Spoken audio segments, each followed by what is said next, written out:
Celebrating the connection with our pets. This is Animal Radio, featuring your dream team. Veterinarian Dr. Debbie White, dog trainer Alan Cable, groomer Joey Villani, communicator Joy Turner, and here are your hosts, Al Abrams and Judy Francis. Coming up this hour, Beth Stern.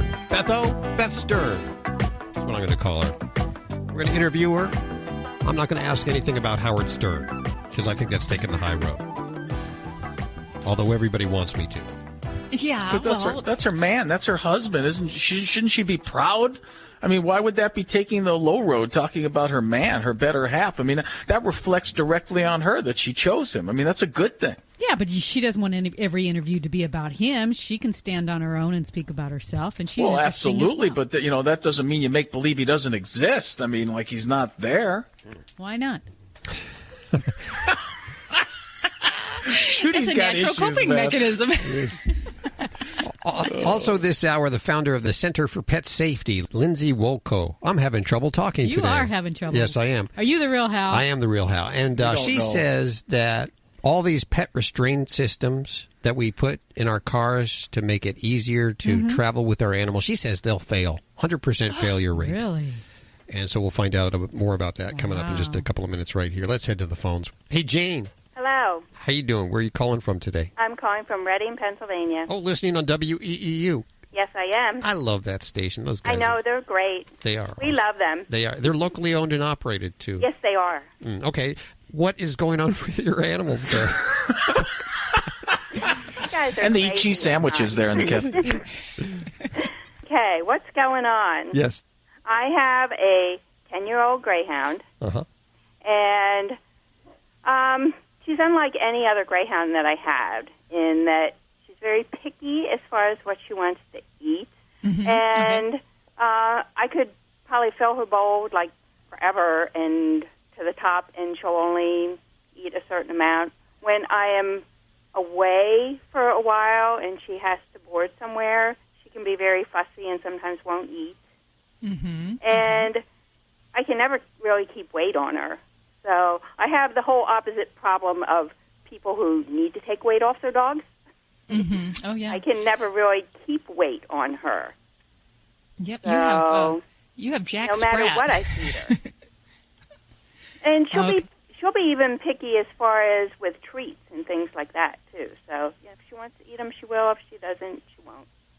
Now, have you had her for all of the 10 years, or did you just get her when she was I actually got her when she was just about 2 years old, which was pretty young. They usually come off the track around 5 years old if they've raced at all.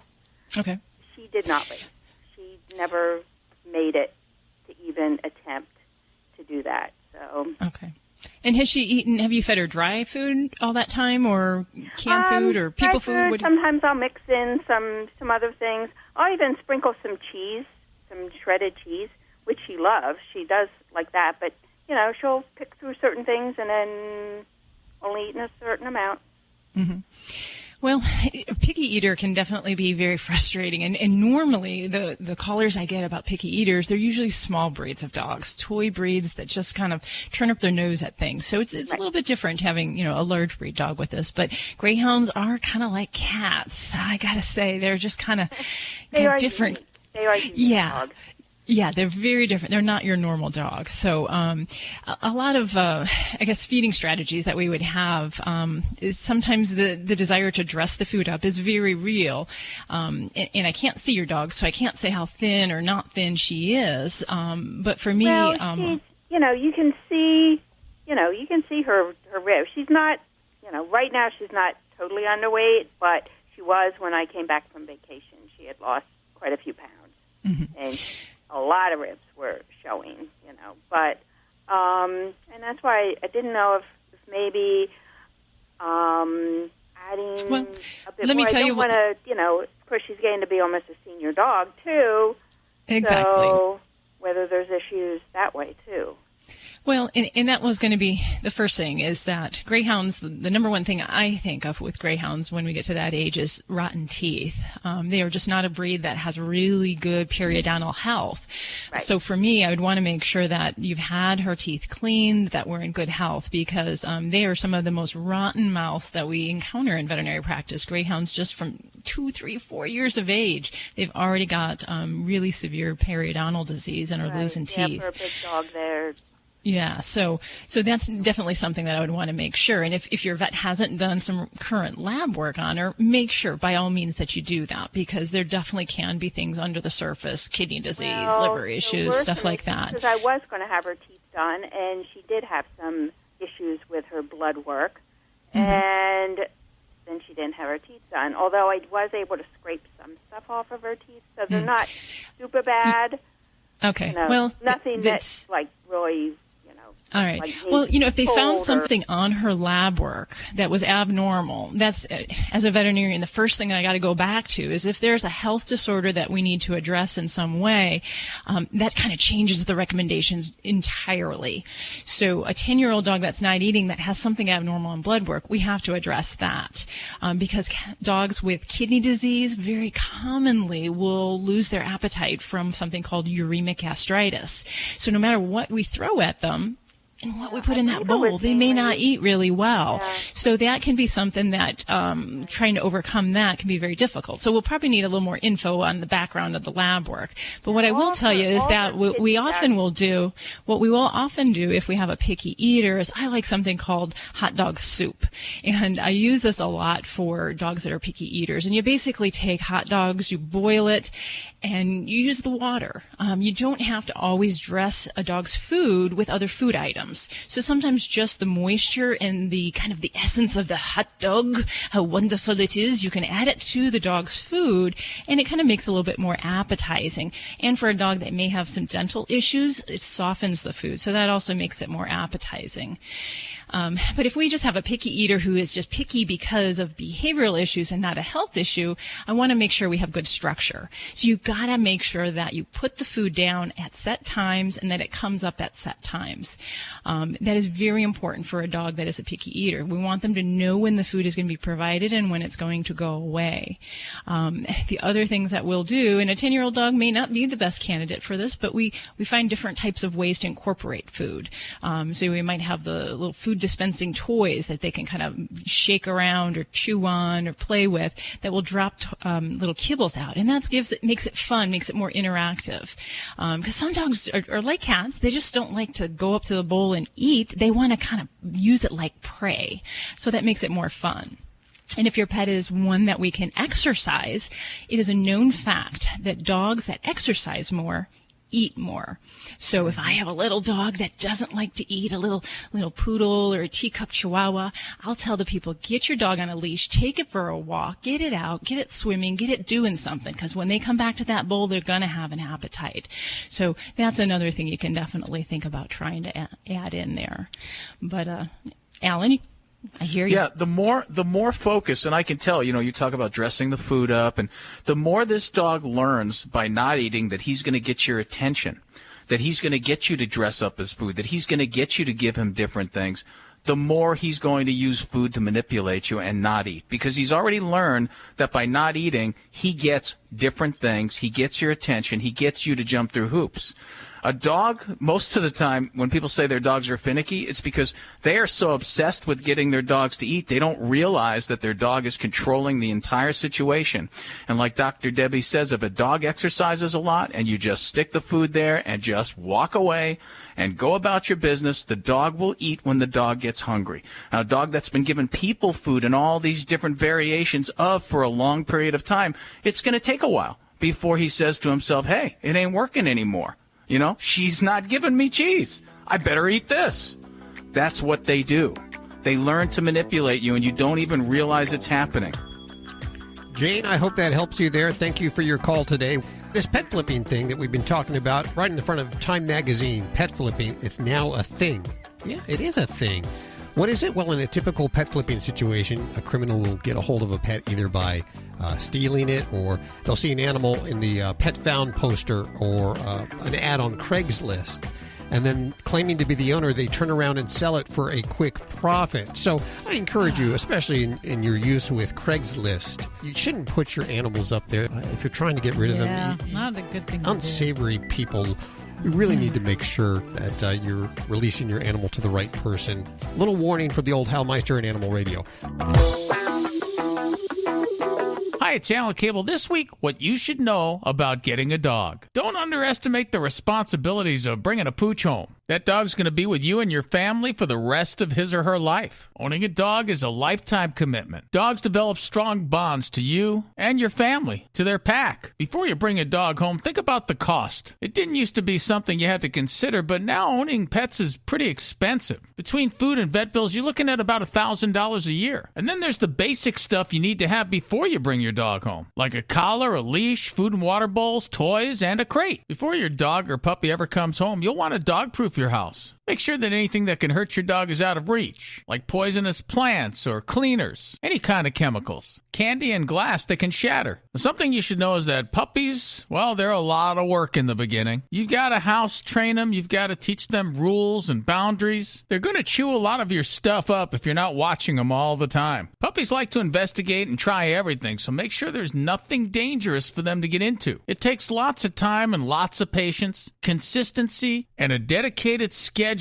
And everybody in your family has to be on the same page. A dog can get very confused when different people in the house have different rules. So keep it simple. Decide what the rules are going to be and have everybody follow them. An important thing you're going to want to do with your puppy early on is to expose him or her to as many people and different environments as you possibly can, so that your puppy will learn to be confident. And you're going to want to continue to do that beyond the puppy years. It's called socialization. It's good for you and your dog because it'll give you both confidence. And remember, you have to be a confident leader. By giving your dog this kind of leadership, you reduce the chances that your dog will ever become fearful or aggressive. Put a lot of time, thought, and consideration into what kind of a dog you want for your family. Border Collies are really smart. Poodles, German Shepherds, Golden Retrievers, and Dobermans are also very smart dogs. Thanks for listening, and get more tips at animalradio.com.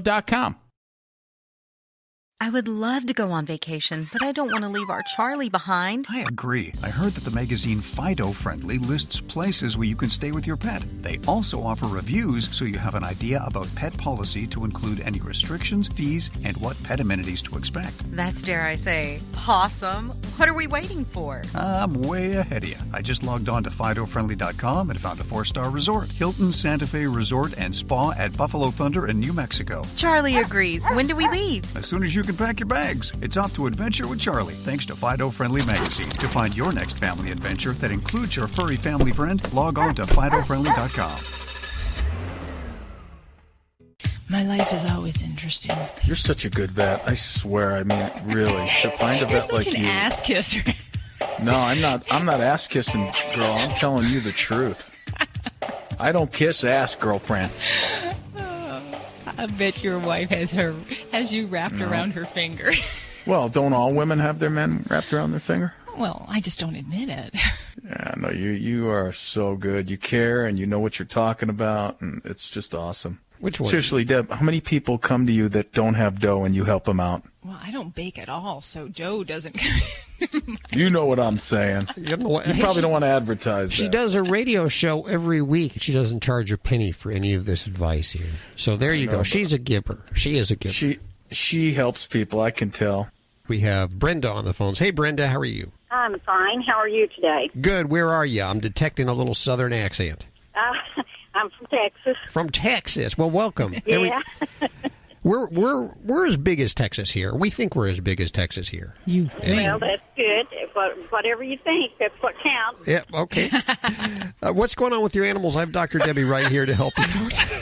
Okay, we have an older poodle. He's almost 16. And it's always been hard to groom, but as he's getting older, he's getting a little more temperamental. Mm-hmm. It just wears him out. And the last time we took him to a professional groomer, they started on him and then rejected him because they just could not handle him. Ooh. And they were afraid of hurting him and everything. So is there something that we can give him before a grooming appointment that would maybe calm him down to where it would be easier on him? We're just afraid it's going to cause him to, have a heart attack, or something. Sure. Absolutely. Now, you said he's always been afraid of the groomer, or is this... Not really afraid, but he's so hyper and temperamental that... Okay. So he's intolerant of it. He's just a little more difficult, but he's never been really afraid of them. Alrighty. Well, and I definitely see older pets with some of these behavior patterns. They do get worse. And I kind of equate it to the, they're getting old, they're getting cranky, and they definitely lose some of the good behaviors that they've had when they're younger. Now, if he's already kind of been a little cranky at the groomers, you're going to have extra challenges. And there are definitely things we can try. And a lot of it's going to be first, going back to the veterinarian and making sure your pet doesn't have any untreated disease processes, because things like arthritis, cognitive dysfunction, which is kind of like doggy senility, there's other medical problems that if they're untreated, they can make his ability to cope with a grooming visit or other stresses can make it harder. So a pet that's arthritic, isn't going to want to be touched, and they're going to be a little more unhappy about that. So we want to make sure that is effectively treated properly. But if I have an older pet in the double digits, 12 and above, that I'm looking at having problems at the groomer, or having something done even at home that needs to be done for their own well-being, there are some natural things I like to start with first, because we also have some concerns with using tranquilizers or sedatives in an older pet. They have more problems with heart, kidney, liver, so we don't want to necessarily drug them up. That's not the best thing. So for me, for an older doggy, a couple things. I love using dog pheromones, which are the scent hormones. We can't smell them, but they can. And these can be in sprays and collars and different formats. And it exerts a natural calming effect to pets. So that's one thing that I might add into the mix. The other thing is I'd see your veterinarian about an amino acid supplement called L-theanine. And it's actually a amino acid that they find in green tea, if you believe it or not, and it causes a relaxing effect. So this is something that we know that helps improve their brain dopamine levels and serotonin, and it actually can make them more calm and better able to kind of relax with normal everyday things. So you can use that along with a pheromone as a natural way to try to cope with this. If I have to tap into a sedative, I am not a fan of just the pure old tranquilizers that you'll get at your common veterinary office. I don't feel they help a lot with dogs that have anxiety problems, and that especially if they're kind of triggered in these older pets. So I like staying in the benzodiazepine category, which is basically in the Valium category, but there's some that I prefer. Alprazolam is probably my favorite for dogs that have either anxiety problems, that we're just looking to take a little bit of the edge off. And this has to be through your veterinarian. So you want to make sure that your pet is a good candidate for that.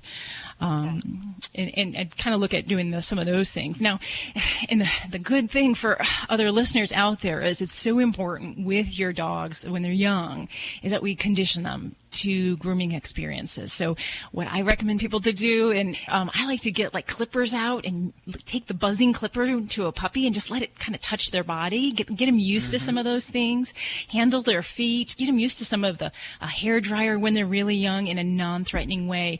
And that's kind of how we can work up to exposing them so that we hopefully don't get a dog that's, so phobic or unhappy about being groomed.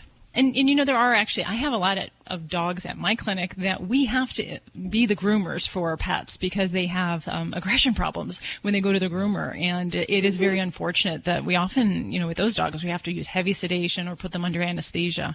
So it's definitely not in their best interest if we can get away with other methods. So. We didn't know if we maybe tried to learn to start grooming him ourselves, as far as giving him the haircut. Yeah, well, might calm him a little more. For some dogs, and it depends. If he's afraid of the clipper, the sound, the handling, or if he just doesn't want anybody touching him, that's got to be the thing you got to kind of figure out. So a dog that doesn't want to be touched in general, I wouldn't recommend you do it.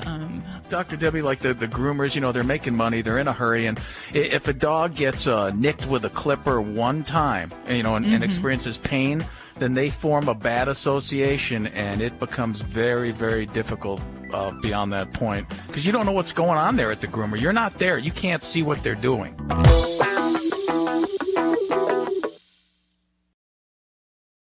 Thousands of authors across the country have written books and published them with Page Publishing. If you've written a book, they can help you through the process, cut through the confusion of the publishing world to make it easy for you. If they decide to publish your book, your work ends, theirs begins. From copy editing and proofing to typesetting and book cover art. Plus, get your book printed, distributed, and sold on Amazon, Apple Books, Barnes & Noble, and in bookstores across the country. They even help promote your book. Biography, self-help, mystery, novels, sci-fi, or even a children's book. No matter what genre, Page Publishing can bring your book to life. And don't forget to ask about audiobooks. We do all of this for you. Call today for your free writer's guide packed with tips, tricks, and templates to help you finish what you started. 800-215-6815. 800-215-6815. 800-215-6815. That's 800-215-6815. This is an Animal Radio News Update. I'm Stacy Cohen for Animal Radio. Scientists in Utah are revealing some details about a brand new dinosaur species that's been discovered. Dr. Alan Titus says the animal's unique features show just how diverse dinosaurs were in the southern U.S. This animal, to me, has become the poster child for the uniqueness of the dinosaurs in the southern U.S. At some point in the past, these two groups of animals were isolated from each other and started evolving in completely different directions. Titus has been key in researching this new species. It was found on the Grand Staircase Escalante National Monument in the southern part of Utah about 7 years ago. Paleontologists talked about the new dinosaur find at the Natural History Museum in Salt Lake City. The species was part of the Triceratops family, and it had one horn over its nose and the other horn over its eyes. A funeral director in Scotland has found a way to help people stay environmentally friendly in the afterlife. That's always a good thing, right? According to the Scotsman, John Fraser and his sons are offering their customers the option of using a woolen coffin rather than the standard model made out of wood. I would think that would be so hot. I mean, can you imagine in the summer? You'd be just dying from the heat. Oh, quiet.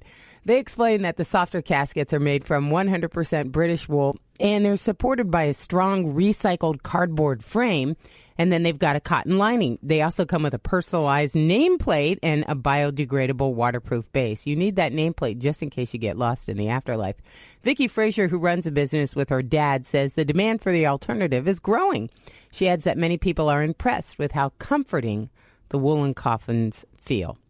Recreational fisherman Elliot Sudal doesn't like competing with sharks. On the other night, he pulled a 200-pound sandbar shark from the water with his, ready for this, bare hands in Nantucket, Massachusetts. That's my kind of man. The shark was reportedly eating the bluefish, and Sudal wanted to catch it. So Sudal told the New York Daily News he caught the shark on his fishing line, and when it had tired, he ran into the water, snatched it up by the tail. He released the shark so it could go back to hunting. He also told the paper he's pulled dozens of shark from the watery home because, quote, there's something satisfying about catching something bigger than you. How about a disease? An alligator that's been roaming around ditches in Gulfport, Mississippi has finally been caught. Police say the gator was caught while sunbathing yesterday near a UPS building. Officers used a catch pole typically reserved for dogs to nab the animal. The 3.5-foot gator will be relocated to a safer place away from neighborhoods. I'm Stacy Cohen. Get more animal breaking news at animalradio.com. This has been an Animal Radio News Update. Get more at animalradio.com. Check out Animal Radio highlights, all the good stuff without the blah, blah, blah. Browse on over to animalradio.pet. You know what I want to talk about today? Because people have been bringing this up to me and about brushing and combing your dogs. And people have a misconception about if you cut your dog down short, that you don't have to brush and comb your dog. And that is the biggest fallacy in the world. And it's only going to cause more problems in your household. Basically, pets need to be brushed and combed automatically. Every single pet, and I don't care who tells you otherwise, that their dog doesn't shed. Every single dog sheds. Every dog on the planet. We shed.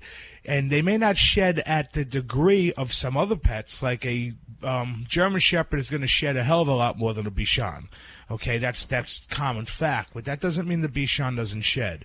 So what happens is what a lot of people would do with these dogs, like Bichons, poodles, and all, is they cut them down short, for maintenance. Now, unfortunately, and I hate to say this about my peers, a lot of groomers out there, what they'll do is, just to alleviate some time, they don't go through the whole brushing and combing process. And basically what happens is when you cut that dog down, that hair that now wants to come out, well, it's going to shed out shorter hair that's going to get caught in your comforters and your pillows and your carpets, and it's going to be harder to get out.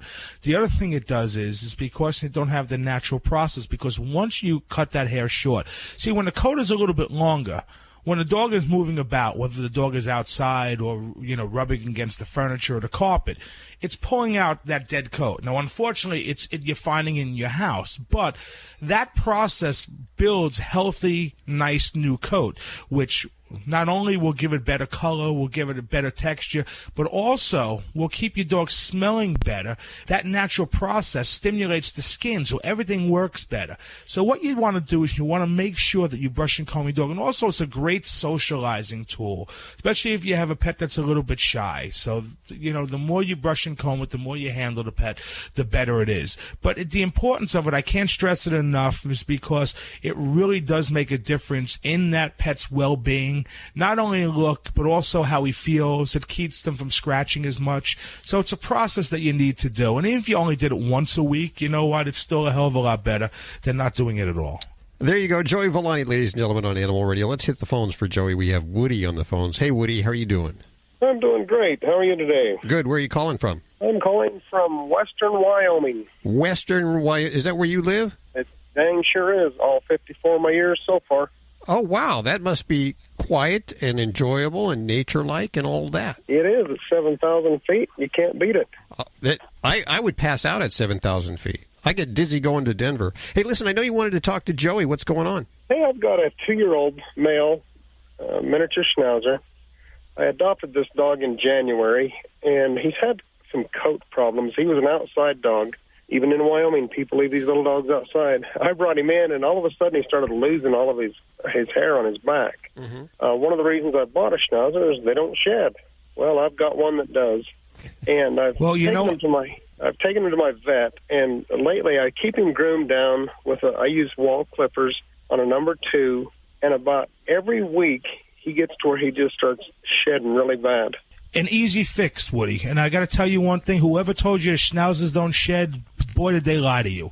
They're a double-coated breed.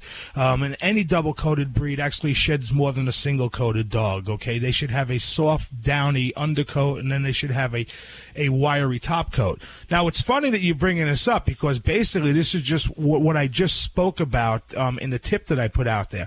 Especially on a wire-coated dog that has a double coat.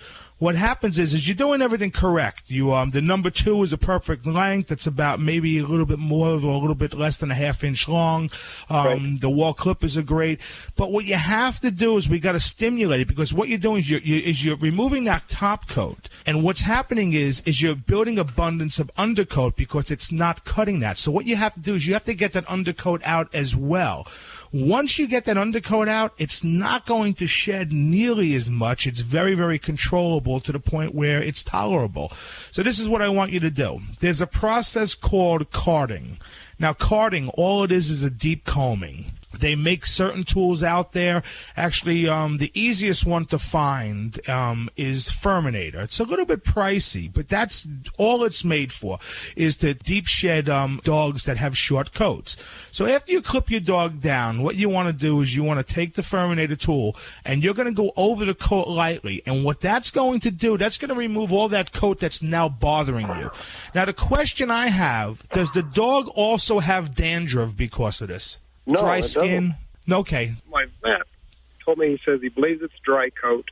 I'm doing some medicine on his food every day, a capsule every day, and I bathe him once a week with some medicated shampoo that's supposed to help moisturize his coat. Let me ask you a question. Have you noticed any difference at all since you've been doing that?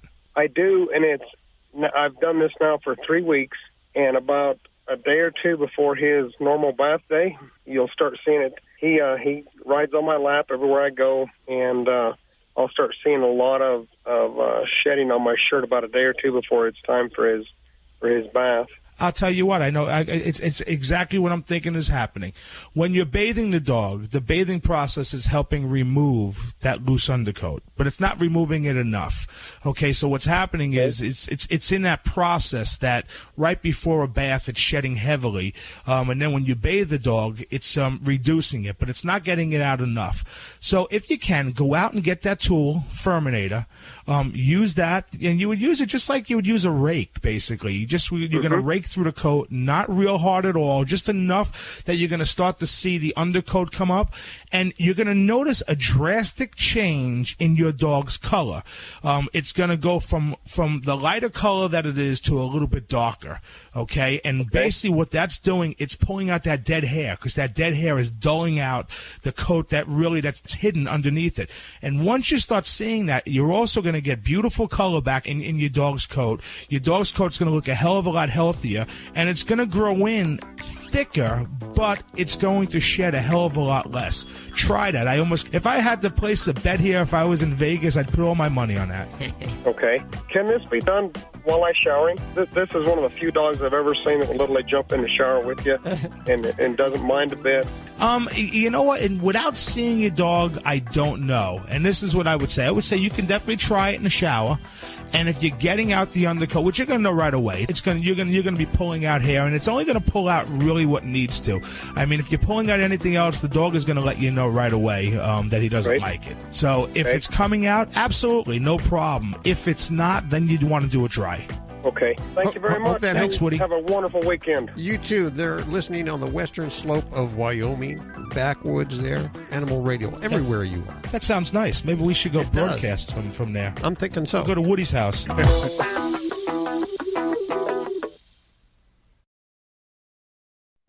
You hear that? That's the sound of uncertainty lurking under your hood. You know the feeling. I know I do. That sudden sinking sensation when you see a check engine light or your car unexpectedly breaks down and you're faced with sky-high repair bills. It's time to shield against unexpected repairs with CarShield. CarShield is America's most trusted auto protection company and has an A rating with the Better Business Bureau.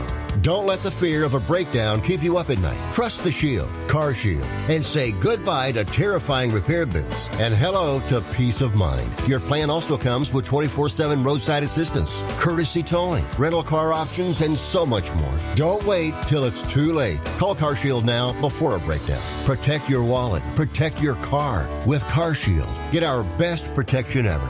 Call now. You'll thank me later. 800-987-0618. 800-987-0618. That's 800-987-0618. Who let the dogs out? Who let the dogs out? Who let the dogs out? It's Animal Radio. Who let the dogs out? We are moments away from Beth Stern here on Animal Radio, and we just got some tweets in the last few minutes. People definitely recognize who Beth Stern is. Maybe I just ran into a bunch of people that Finally. don't. But if you want to ask her a question, or you have an idea for questions that we should ask her, you can call me. She is working with the North Shore Animal League, by the way. That's her connection with the animal, other than her husband being an animal. And I'm going to take the high road. I'm not going to ask her anything about her husband. We'll see. Just because that would be too much of a gimme there. We have Slobodchikoff on the phone with us. Did I even get your name close? That was very good. Exactly on. You are an animal behaviorist and a professor emeritus with the biology department of Northern Arizona University, and you're talking with animals, it appears, from what I'm reading. Is that correct? Well, not exactly, actually. What I'm doing is I'm decoding animal language and trying to understand what animals are talking about, and I'm also writing about animal language in my book, Chasing Dr. Doolittle. What kind of animals are we talking about? Well, I've specialized in working with prairie dogs, where I have found that prairie dogs have alarm calls that have words for different predators, such as a word for a coyote, a word for a dog, a word for a human, a word for a hawk. And within those words, they can describe the size and shape of the individual predator. They can describe, for example, the coat color of dogs, the size and shape of dogs. They can describe the color of clothes that humans are wearing, the size and shape of humans.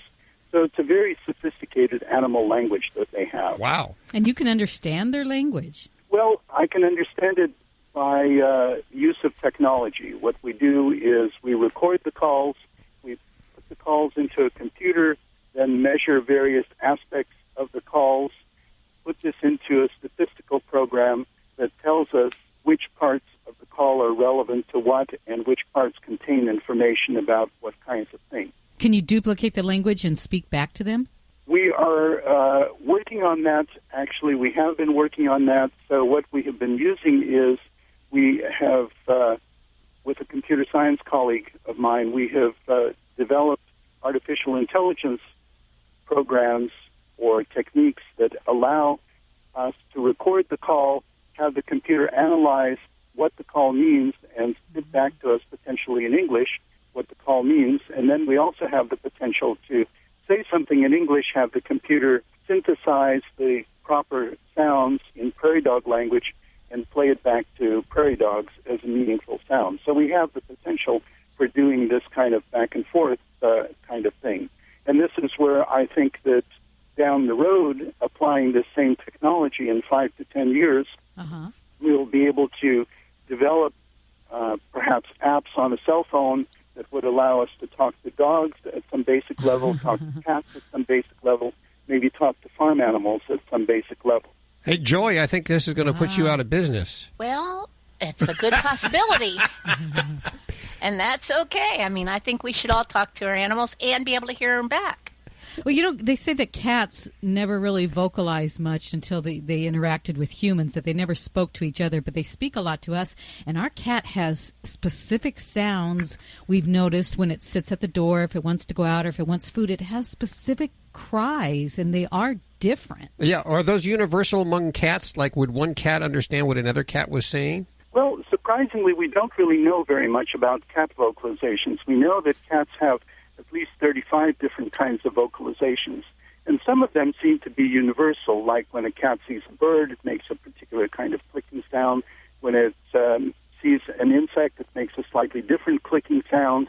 But we don't really know all that much about cat language, and we have only started exploring the world of cats relatively recently. For example, not that long ago, we thought that cats were solitary animals who were quite happy to be off by themselves. And then when people started looking at semi-wild cats, they found that cats were actually very social animals that liked to socialize with other cats that they were related to. And so we are starting to find out much more about both the social structure and the vocalizations of cats. Why did you start out with prairie dogs? Why were you guys sitting around? You're like, well, which animal are we going to try to communicate with first? Why did you pick prairie dogs?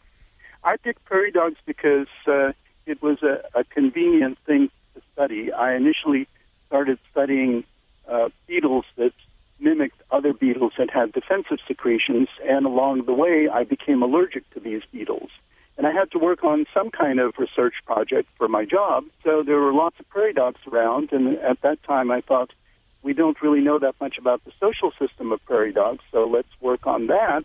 And then I noticed that they had alarm calls, and I realized we don't know very much about the alarm calls, so we just kept dissecting, doing more and more sophisticated experiments and dissecting to see if we could find the limits of the alarm calls, and we still haven't really found the limits of the alarm calls. It's probably even more sophisticated than I made it out to be.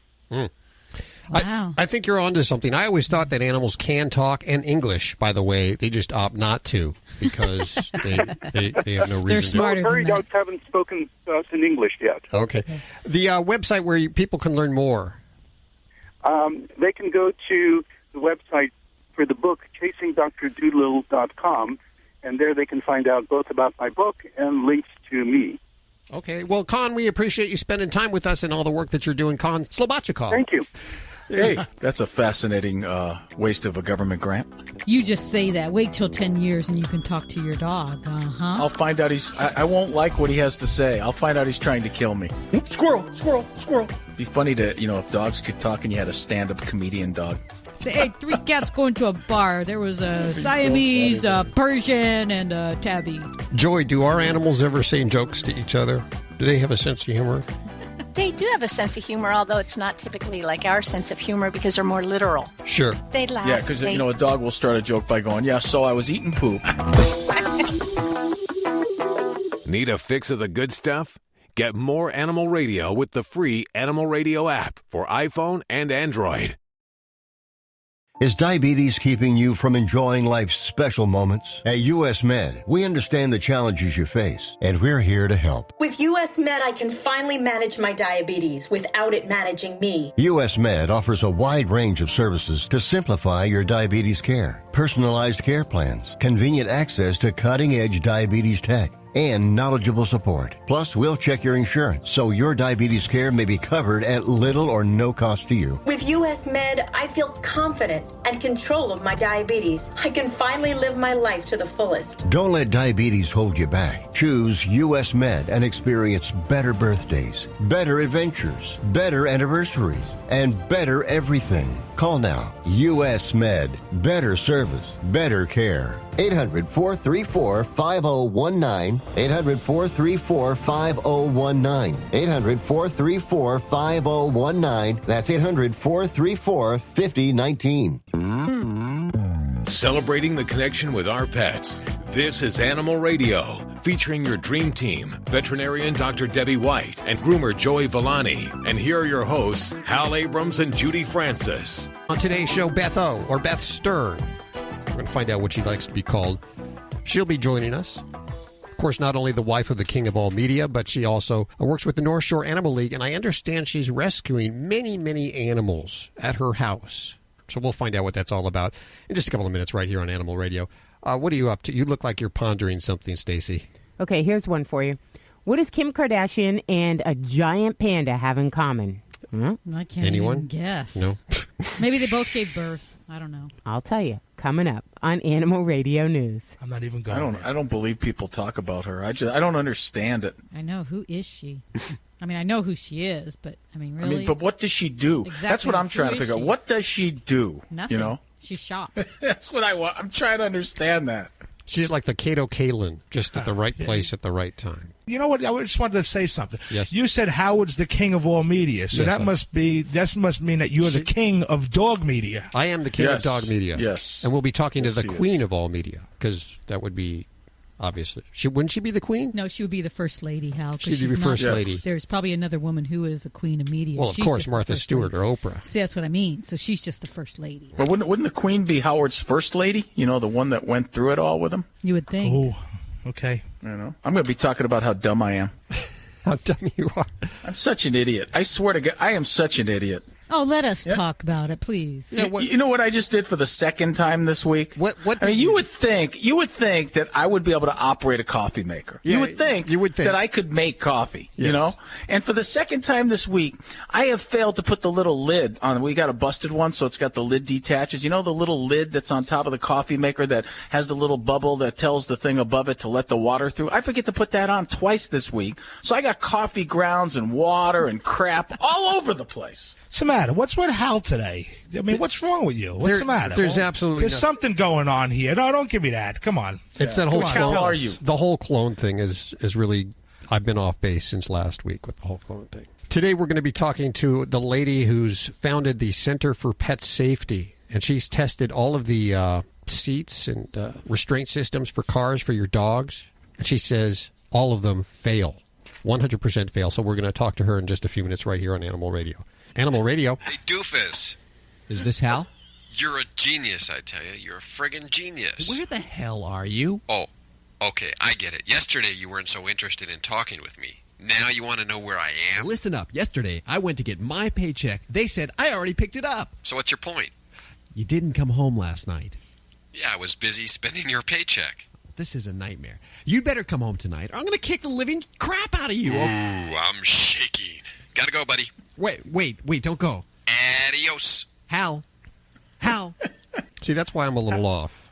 How many are there? How many Hals are there now? We don't know. Yeah, there might be 6. There might be a dozen. It's a They're cloning just experiment out multiplying. of control, and it's How can you tell them apart? They're like rabbits. They really are. So I encourage you to spay and neuter your animals and don't clone yourself. Just 2 tips of advice from the old Hal Meister. We should have neutered Hal. Yeah. Hey, what if the Hal clones go out and have little Hal babies? Okay. Enough already, please. Don't even want to think about that. Calls for please. Dr. Debbie, dog trainer Alan Cable, dog father Joey Villani, and animal communicator Joy Turner only, please, right now. Hey, William, how you doing?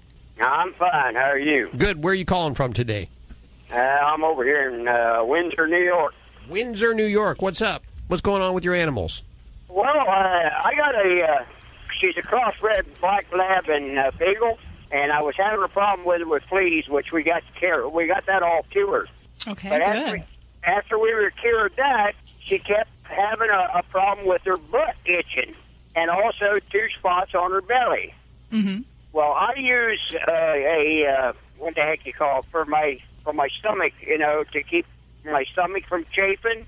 So it's a powder, and I was using it on my stomach one day, and she's sitting right there by me, and she stood up and turned her back to me, her butt to me, and I had it on my hand, and I rubbed it right on her butt and on her base of her tail. Mm-hmm. She didn't itch all day. Okay. So I got to know, what's this medicine? What is it? It's it's jock itch powder. Like Gold Bond? I don't know what the brand is on it, but it's a jock itch powder. Okay. So the next day, I rubbed it also on her belly and her butt. She didn't itch all day anywhere. All right. I don't know. It doesn't bother her. She has no reaction to it. She doesn't try to lick it or anything like that. But it seems to be doing a good job. Okay, and this is kind of a first for me here, William. Jock itch is kind of out of my realm of expertise, but what I do think of is what I hear about this, and how that might be helping her symptomatically. Jock itch and a lot of skin infections in dogs can be caused by fungal infection, by yeast. So I don't know that that's what you got, but the ingredients in many types of jock itch medications are miconazole, and that is a medicine that we do use for dogs that have yeast infections. As far as, that's something I like to preferably diagnose. I mean, it certainly sounds, in your experience that helped and that may have decreased the itch. So that sounds wonderful, but I'm not advocating everyone take jock itch powder and put it on their dog's bodies, partly because there's a lot of other things in dogs that can trigger the yeast infections. And you mentioned that you had a flea infestation, so she probably had some red itchy skin to begin with.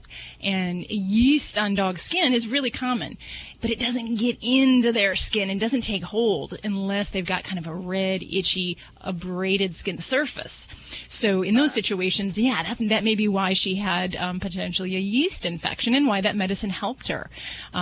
So if you have more ongoing issues with this, my recommendation would be maybe stay away from the powder, only because that's a little bit harder to control where we're putting that. There are some wonderful shampoos you can use for dogs. We can do all over body treatment, and that's kind of makes it a little bit more, I think, kind of reasonable to treat a whole pet than to try to splash powder or put some ointments on them. But hey, I can't sneeze at success, and if that helped her, I'm happy for you. I use it for myself because I have an overhang problem. My belly overhangs my belt. Oh, okay. Well, can I just say, I was just going to say the jock itch powder, my friend, you're right. It's a magic thing. Your computer, when it says you pop open a page and it says done, but with errors. Well, I was sitting next to it with some jock itch powder and dumped it in the keyboard, and let me tell you, it fixed the problem right then, and the thing went dark. That's amazing stuff. Immediately. Amazing stuff. Yeah. Well, you would enjoy this dog, though. She's really good, because when I tell her, I say, come on, Luce, it's time to take a shower. She walks right in, sits down in the shower, and waits for me to come in there. Oh, that's beautiful. Awesome. Yeah, she's a real good dog, but this happened, and I said, I got to let you folks know, because I listen to you every weekend, on XM radio. Awesome. We appreciate it, William, and give that baby a scratch on her head for us, and hopefully she's not scratching anymore with a magic powder on hand there. I learned so much from this show, maybe more than I need to know. We should carry a pouch of jock itch powder, and whenever we see somebody itching in public, we sprinkle it on them like the good fairy. I'm frightened. I'm really frightened now what I'm going to see in my exam rooms. People are going to hear this show, and they're going to say, Doc, can you just take a look at this for me? And I'm going to be like, no. Buy stock in it now. It's just such a funny product, jock itch powder. Hi, Liz. Hi. You wanted to talk to Dr. Debbie? Sure. Well, hi. What can I do for you? Well, I have a German Shepherd who has degenerative myopathy. And people keep telling me when it's time for her to be put to sleep, she's going to let me know. Because she's still acting like a puppy. She's still acting like she's the boss. She's eating. She just falls a lot. Like she'll fall down my steps. Oh, dear. We have a bi-level, so we have no step. I mean, we have no way to get in and out of the house besides going up and down the steps. I mean, she's going to, fall. She just sort of this Bambi thing down the steps. Okay. Where her back feet kind of collapse under her. She's not falling down and tumbling down large amounts of stairs. That's what I was concerned about. No. Okay. My dilemma is, when should I put her to sleep? Yeah. The biggest problem with degenerative myelopathy, which basically this condition is a progressive deterioration of the coating along the spinal cord. So when that happens, dogs lose their function to their back legs. They can get wobbly, kind of crossing over with the back feet. They'll even scuffle their back feet and wear their toenails down. So that progresses to the point where they lose more and more control with the back legs. That eventually can progress up to the front legs as well. The good thing is that it's not painful, other than the secondary things that they do to themselves, dragging the top surfaces of the feet, getting pressure sores, things like that we have to deal with. So that tends to be the biggest part of kind of managing these babies. Now, I will tell you that one great thing in managing dogs with degenerative myelopathy is the benefit of physical therapy. Now, there is no cure for this condition, but we know that physical therapy can help give us more meaningful time, and it keeps them more ambulatory, keeps them moving on those limbs in a meaningful way for a longer period of time. And there are some studies that have looked at this, and dogs in intense physical therapy can survive periods of time over 255 days of good quality time. But your question, basically, how do you know, and will she tell you? Gosh, in all my years, I don't feel that with this condition, the dogs really tell us, meaning that they accept that they're at that point. They're not in a lot of pain. And she seems to be a little depressed, but not enough that she still isn't bossing. I have two other dogs. She's still bossing them around, and you know what I mean? Yeah, and that's the thing. It is a disability, so it becomes more when we can't get up to do the bathroom needs, when we have secondary infections or pressure sores or things that are complicating their life. So no, I don't feel that she's going to tell you when it's time. This is different than hip dysplasia. Hip dysplasia, the pets are in a lot of discomfort. They have kind of similar signs, but they're in a lot of pain. So she's not going to be in that category. So as her caretaker, you're going to need to watch out for that. When her quality of life, getting around, is limited, or when she is at a point where she may jeopardize her own safety, falling downstairs, getting into situations she cannot get out of, that is where the quality of life really becomes down. And I can tell you, we do this all the time, talking about, is it time? Someone who knows your pet's physical status at that moment can also help you greatly with this decision.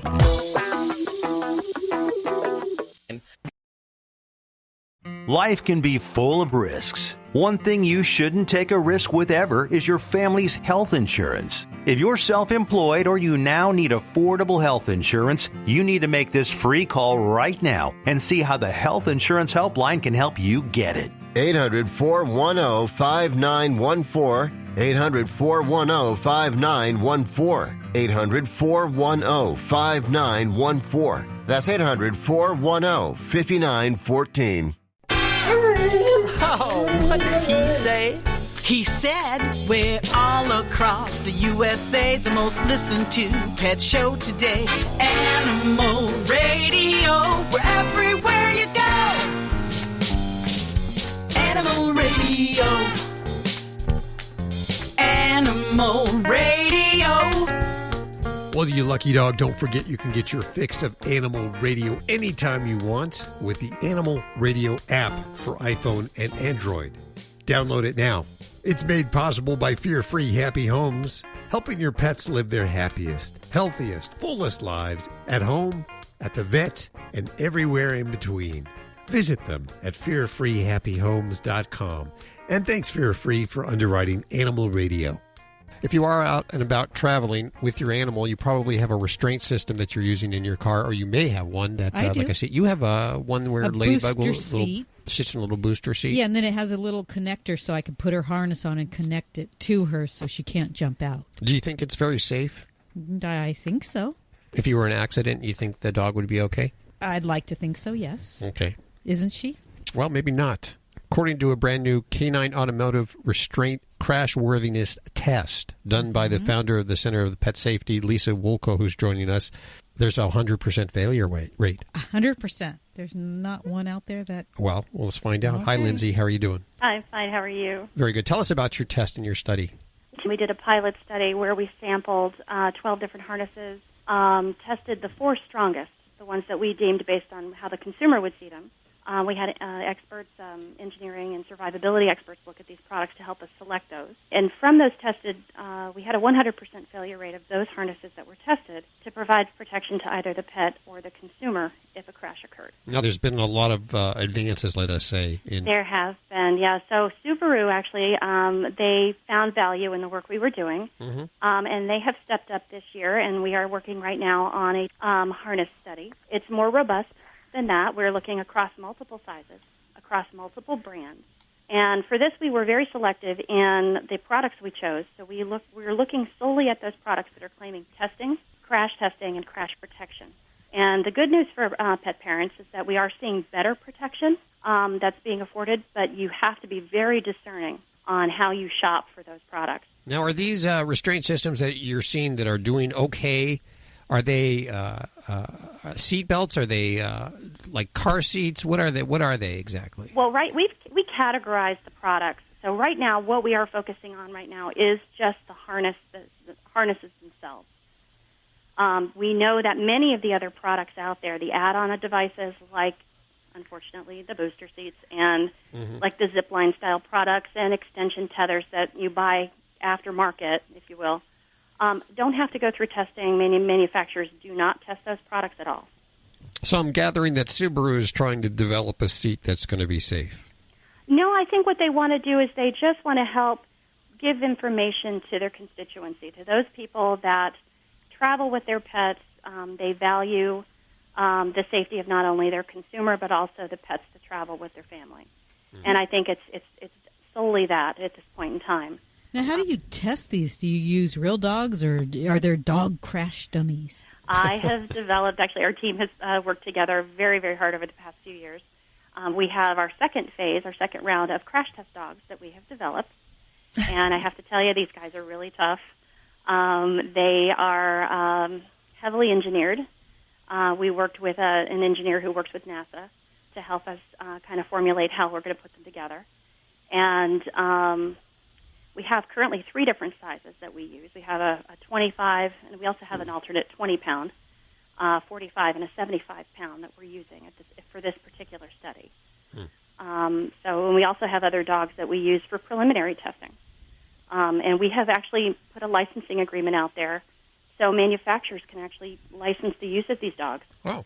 To test their own products. I was a crash test dummy once for the Pinto brand. We can tell. Huh? Yes. We can. You know what? I watched these videos, and it actually looked like some of these restraint systems would actually cause more harm than had the dog not been restrained at all. Is that true? No. You want them to use a restraint. We want consumers and pet parents to use these products.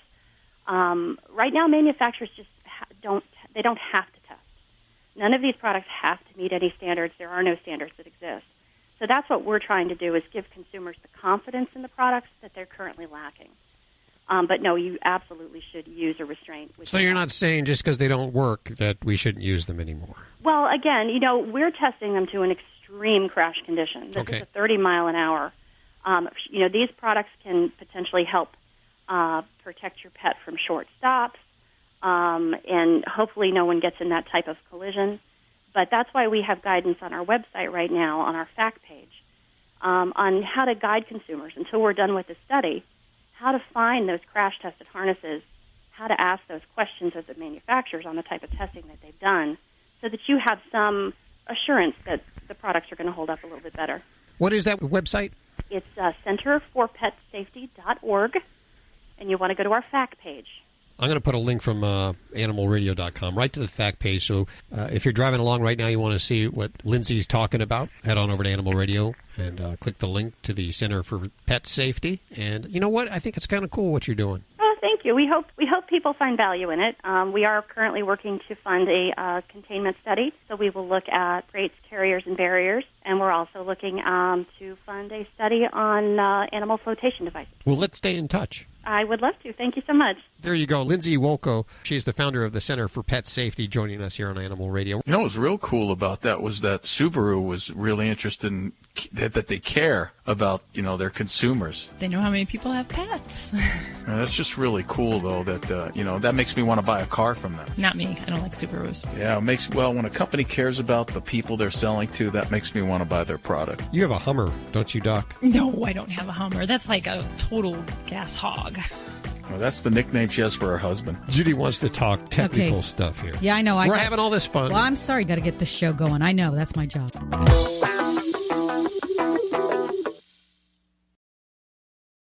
If you're a diabetic, we have great news. You can end the painful finger sticks with a new CGM. Plus, they may be covered by Medicare, Medicaid, or private insurance. If you use insulin or have had hypoglycemic events, you may qualify. Call US Med now to learn more. 800-434-5019. 800-434-5019. 800-434-5019. That's 800-434-5019. This is an Animal Radio News Update. I'm Stacy Cohen for Animal Radio. A giant panda is the happy mom of twins. It's incredible to see the interest that pops up, with just a giant panda birth, let alone twins. Dr. Dwight Lawson, he's with Zoo Atlanta. He said Loon Loon, who's a 15-year-old panda on loan from China, gave birth to the twins at the zoo. The zoo says the tiny babies are the first giant panda twins to be born in the U.S. since 1987. Loon Loon was reportedly to be in labor for barely 90 minutes. That compares with 36 hours for her first delivery in 2006. Acclaimed European chef David Fowler isn't worried about his diners finding a bug in their meals. In fact, he started intentionally adding a variety of creepy crawlies to the dishes that he serves at his restaurant in Nice, France. Among the new specialties are a dessert with crickets, which he likes for their popcorn flavor, and a cod dish with mealworms, which he claims adds a nice nutty tone to the fish. He got this idea for his alternative foods menu while he was traveling to countries where citizens use insects in their everyday diets. He says the biggest obstacle in his quest to make his own cooking more adventurous was finding a reliable local supplier of edible insects. I don't know. Why can't you just try a new sauce? Why do you have to eat bugs? He's since solved that problem with the help of a nearby company. It raises their insects on organic vegetables. Nice. Scientists have discovered, just like humans, chimps and orangutans can apparently remember things that happened years ago in their lives. The ability to remember events from the remote past has been considered a defining feature of human nature, said this comparative psychologist, Gemma Martin-Ortiz. Now she and her colleagues have found that chimps and orangutans can also recall distant memories. In experiments with 15 chimps and 4 orangutans, the scientists tested whether the animals could remember events they experienced years ago. Well, 3 years prior to this, they had watched researchers hide tools that the chimpanzees and orangutans needed to grab rewards that were otherwise out of their reach. Well, as the apes looked on, the researchers repeated hiding the tools a total of 4 times. In the new experiments, the scientists had the apes carry out the exact same tasks in the same room with the same experimenters. Just one exception. All the apes tested recalled where the tools were hidden, and they reached their reward. This is the first study showing that chimps and orangutans remember personal past events. I guess elephants aren't the only ones who never forget. I'm Stacy Cohen. Get more animal breaking news at animalradio.com.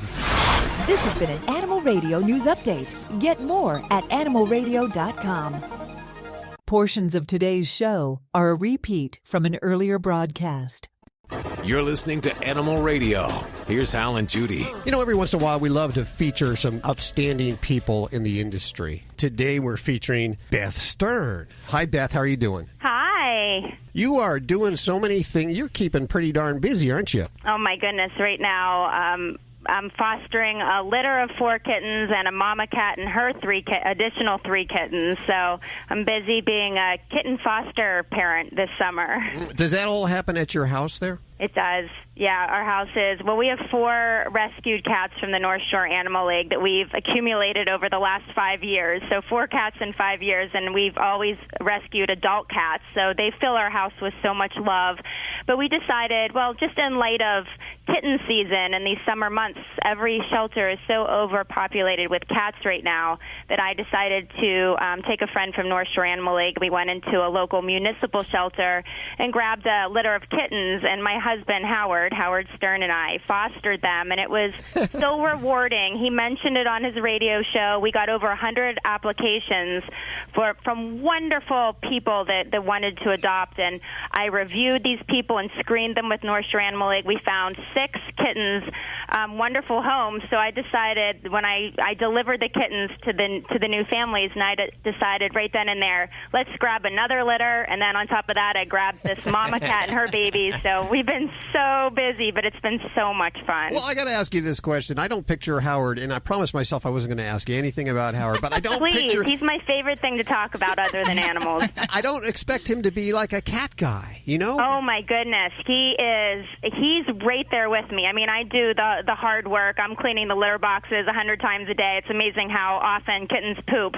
But he's right there. He photographs them. He names them. He actually cried like a baby the other day when I handed off, when he had to say goodbye the day that I had to hand off the first litter to their new families. He's really incredible with them and fell in love with them as quickly as I did. Now, do you consider yourself a cat person or a dog person? I'm equal opportunity.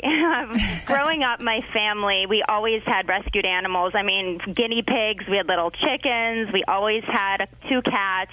And we always had a dog in our household. So I don't love one more than the other. I love all animals. And right today is actually a really sad day. It's 1 year since our beloved Bianca, our bulldog, passed away. So it's a little bit of an emotional day for me, and I'm really happy to have these kittens to fill all my attention. Well, let's dedicate today's show to that. Okay, there. I love that. I love that. That makes me really happy. Thank you. How was your transition at home? Because, listen, I grew up in New Jersey, so I was a big Howard fan, and I know before we met you, he didn't really have pets until you guys got your bulldogs. That's so how not was that true. whole transition? He had a black lab named Java, and she recently passed away. We were very close with her and his kids, and ended up living with his children on Long Island. And he also has had a cat that passed away as well. So he did have cats with his children on Long Island before he met me. You know, we all spoil our animals. What do you do to spoil your animals? What kind? Oh my gosh! What's the I have wackiest to laugh thing? because we have these 4 cats, and our one cat, Leon Bear, is 22 pounds,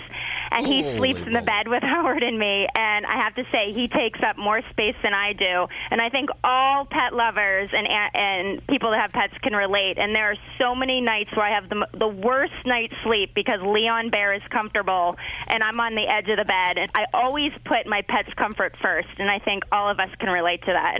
Well, why is it that the cats sleep sideways? You know, they don't sleep lengthwise with us. They have to sleep sideways, but yet his head manages to be on my pillow. So imagine that.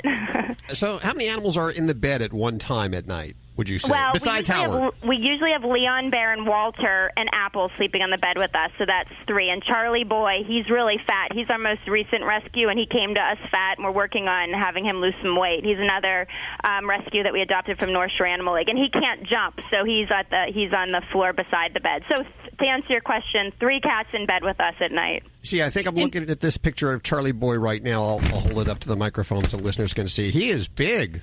He's a big boy. He's 18 pounds, but not as big as Leon, so he's more, he's definitely fat as opposed to Leon's just a big guy. We just got this email from a listener who's complaining because her cat is upsetting her boyfriend when they make love. Apparently she allows the cat to be in the room right there, and it ruins the mood, apparently. We tend to remove the cats from the bedroom when we have that time together, and then as soon as it's over, when we're about to cuddle, the doors are opened again. They don't go scratching at the doors and all that? Oh, yeah, Charlie just meows, and then Leon bashes into the door, so, you just have to deal with it. You get immune to it. Yeah, you just ignore them. You just ignore them.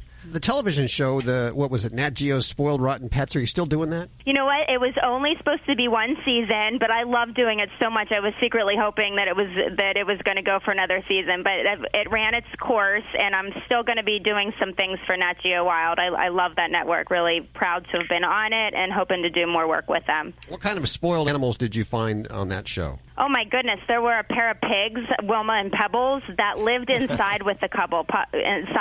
They were pot-bellied pigs. They slept in bed with the couple. They were completely housebroken. They were just really remarkable. I mean, I never had spent time with pigs before, but I ended up taking the pigs for a day because the couple had never spent a night on a date without being with the pigs. So I sent them on a romantic date. I took the girls to this pig spa in Pennsylvania, and I gave them facials. I exfoliated their piggy skin. I gave them massages. It was such a fun day for me. And there was actually a pig spa out there. There really is a. It was actually a pig sanctuary where a lot of people see these cute little teacup pigs and think they're going to stay little, and pigs don't stay little if you feed them. So there are a lot of pigs that end up in rescues, and there's this beautiful sanctuary in Pennsylvania that acts as a place where these pigs can live, and also is a piggy spa for people that have pigs for them to spend the day there. It's very cute. Well, we're almost out of time here, but I want you to tell listeners about North Shore Animal League and how they can help out. Oh, my gosh, I'm so proud. I've been the spokesperson, a volunteer with the North Shore Animal League America for 10 years now, and they're the largest no-kill adoption organization in the world. The bottom line is my mission is just to spread the word, to adopt from your local shelter. Buying from pet stores is just facilitating this horrible, wretched cycle that of puppy mills, which I'm sure you guys touched base on a gazillion times. Oh, yeah. And when you're adopting from a shelter, you're saving two lives, the one that you're adopting, and you're opening up space for someone else to come in. All doing good work, both you and North Shore Animal League. We'll put links over at animalradio.com. Beth Stern, thank you. Do you like Beth O or Beth Stern? We couldn't figure that out there. Well, my husband and I it was my birthday the other night, and we had this exact conversation. He took me out, romantic dinner, and he said, "What's with this Beth O still going on? It's been 5 years." So I am officially saying that I no longer want to be referred to as Beth O. I am Beth Stern. There you go. Beth Stern on Animal Radio. I appreciate you taking time to visit with us today. Thank you so much. You guys are great. I really appreciate it. This is Glenn Close on Animal Radio, and remember how very, very important it is to spay or neuter your pet. Thanks for calling the Veteran Car Donation Program. How can I help you? Can you come and pick up my car and give me that tax deduction I've heard all about? Sure. We can pick it up in about 2 business days or less. Call right now and donate your car to help our veterans. Call 800-927-9819. 800-927-9819. 800-927-9819. Call right now. 800-927-9819. Don't forget, you can listen to any of the past Animal Radio shows or even ask your questions from the Animal Radio app for iPhone and Android. Download it now. It is a free download. And we go to Christy. Hey, Christy. Hi. Where are you today? I am shopping for countertops for our new bathroom. Oh, nice. Oh, congratulations. Yeah. Thank you. So what's going on? Well, we have, of course, as everybody thinks so, the world's most adorable Labradoodle. But he does fall short in becoming when he's called Arena. And I think we trained him so hard when he was young that he stopped coming unless we give him food. He doesn't come unless you actually have a treat. Yes, but, I mean, in everything else, he's just amazing. But it scares us because we're buying a new home and it's a new area and it's not safe for him, and and just the other day he darted out into the street and he wouldn't come back. That is very scary. You know, first of all, I just want to say thank you for caring enough about your dog to actually look for help. We could probably spend a whole show talking about teaching your dog how to come. So let's talk about what not to do first and think about how dogs think. First of all, you should never call your dog to do something that your dog doesn't enjoy, like giving her a bath or, ignoring her when she comes, or maybe, taking her and putting her in her crate if she doesn't like being in there. Anything she doesn't like, you should never call her when you're going to do that, because that will teach her that when she comes to you, something unpleasant's going to happen. So you always want to do the exact opposite and try never to get frustrated when your dog doesn't come to you. Whenever your dog comes to you, it's like a parade. It's like a celebration. It's like, good dog! And there are little games. Are there a lot of people in your family? Well, we have a 12-year-old daughter and a 14-year-old boy. So I think my dog is beautifully trained. It's just the family that doesn't have a clue. Yeah, well, it's tough. When people are inconsistent, it's tough, Another thing to avoid doing is when you call your dog, don't do it repeatedly. Just call your dog one time and then try a second time more firm. And if your dog ignores you, then pretty much all you can do is walk up and try to get the dog. If the dog runs away, don't chase him. Try running the opposite direction, and if that doesn't work, just ignore your dog. Because when you call a dog and a dog doesn't come over and over and over, you're teaching the dog that basically not to respond when you call her. And another thing you have to remember is to set your dog and yourself up for success. So if you call your dog when your dog is doing something really interesting, like playing with another dog or running to greet somebody, or maybe there's pizza being eaten, and your dog's chasing after that. Whatever a dog is interested in, whenever a dog is interested in something going on, you're setting yourself up for failure when you call your dog, because your dog is not going to pay attention. Most won't. And another thing to remember is there's no such thing as 100% guarantee that your dog will come, no matter what dog it is, because dogs are not machines and they're unpredictable, so they don't always come when you call them. So there are little things you can do to teach your dog to come to you and to respect you. There are games I like to play, but it all starts on a leash. The more time your dog spends on a leash with you, the better. And the more calm your dog is when you teach your dog things, the better. So the time not to attempt to teach your dog something is when your dog is excited and jumping and running and playing. The time to teach your dog something and to give your dog affection is when your dog is calm, just laying there. The more affection you give your dog when your dog is calm, the more calm your dog is going to learn to be over time.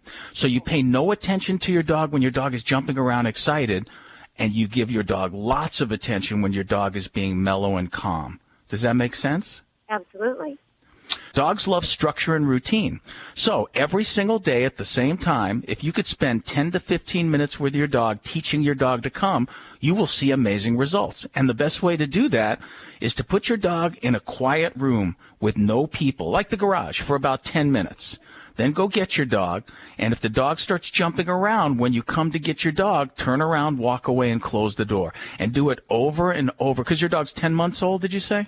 Yes. Do it over and over again until your dog just sits there and is calm. Then put the collar on. If the dog starts jumping around again, just put your hands up in the air and stand there, look straight ahead, don't move until your dog gets calm again. Eventually, you're gonna take your dog outside into the yard to go to the bathroom, and after your dog goes to the bathroom, you're gonna say, good dog, and you're gonna have a 10-foot leash.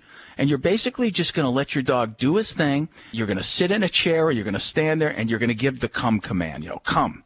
Give him a gentle tug on the leash. And if he doesn't come to you, you're just going to reel him in like a fish. And when he gets near you, you're going to go, good dog. And you might have to do this for about a week. Might have to do it for leash long enough. 10 foot is good. 16 feet, something like that. And you're pretty much going to stand there like a statue. And you're going to give your dog the come command once or twice and then reel him in like a fish. But when he gets to you, you're going to be good. Even if you have to kind of drag him, you're going to be like, good dog. No treat, though, just a pet. And then just turn around and pay no attention to him. Let him do his own thing. I think you're a smart lady, and I think you can do it. Just remember, your dog's not a person. He's not a human. They're not motivated like people are, and they don't have people emotions.